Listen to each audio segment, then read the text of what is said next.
इस मंडल के सभी साथियों का बहुत बहुत धन्यवाद करता हूँ।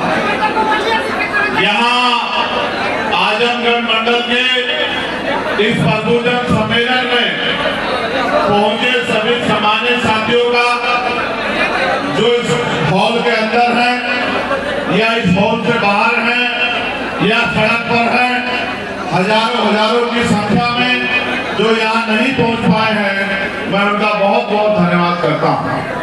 प्यारे साथियों, मैं अपनी बात को शुरू करते हुए बहुजन जाति धर्म के आधार पर किसी के साथ भेदभाव नहीं होगा और जाति धर्म स्थान के आधार पर किसी के साथ जुल्म जाति अन्याय अत्याचार नहीं होगा। कोई छोटा नहीं होगा, कोई बड़ा नहीं होगा, कोई ऊंचा नहीं होगा, कोई नीचा नहीं होगा। सब लोग समान होंगे, सब लोग आगे बढ़ेंगे, सब लोग प्रेम से रहेंगे, सभी को समान अवसर मिलेंगे। तो जो दल ये कहते हैं कि एक ही जाति के लोग प्रबुद्ध होते हैं, वो बाबा साहब अम्बेडकर के संविधान को नहीं मानते, वो मनुस्मृति को मानने वाले लोग हैं। वो मनुस्मृति को आप देखना, मसीने में सारे कपड़े तर होंगे, नौकरी तो और भी बहुत सारी हैं, लेकिन वो अपनी जी जान लगा के नौकरी करने का काम करते हैं। इसलिए मैं आपसे आग्रह करूंगा कि पुलिस के भाइयों का सम्मान किया करो। ये मेरी आपसे चिंता है। तो मैं बात आपसे कह रहा था कि निजीकरण, प्राइवेट सेक्टर गुलामी है। गुलामी कैसे?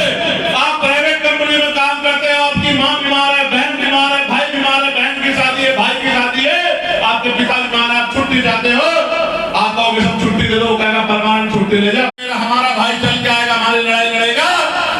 उनको साजिश करके जेल में भेजने का काम किया। लेकिन हालांकि आप जानते हो कि हमने सुप्रीम कोर्ट से लेके हाई कोर्ट और डिस्ट्रिक्ट कोर्ट के जजों का 25 लोगों का पैनल बना के, और हमारे नेताओं ने घर घर जाके लोगों को ये विश्वास दिलाने का काम किया। हमारी पूरी टीम लगी हुई है कि हम एक भी आदमी को बहुत दिनों तक जेल में नहीं रहने देंगे। सब लोगों को जेल से बाहर निकाल के लेके आएंगे, उनके घरों तक पहुंचाने का काम करेंगे और उनका एक पैसा खर्च नहीं होने देंगे। इसकी जिम्मेदारी आजाद समाज पार्टी काशीराम जी होगा। स्कूल का मर्जीकरण चल रहा है। जैसे आपको याद होगा, प्रधानमंत्री जी ने कहा कि भाई जो अमीर लोग हैं वो गैस की सब्सिडी को छोड़ दें, जिससे गरीबों को गैस की सुविधा मिल जाए।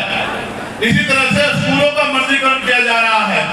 ये शिक्षा के अधिकार पे हमला, ये बाबा साहब अम्बेडकर के विचार पे हमला है। बाबा साहब अम्बेडकर का अपमान तभी नहीं होता जब उनकी मूर्ति तोड़ दी जाती है, उनके बारे में अपशब्द कहे जाते हैं। जब बाबा साहब अम्बेडकर के द्वारा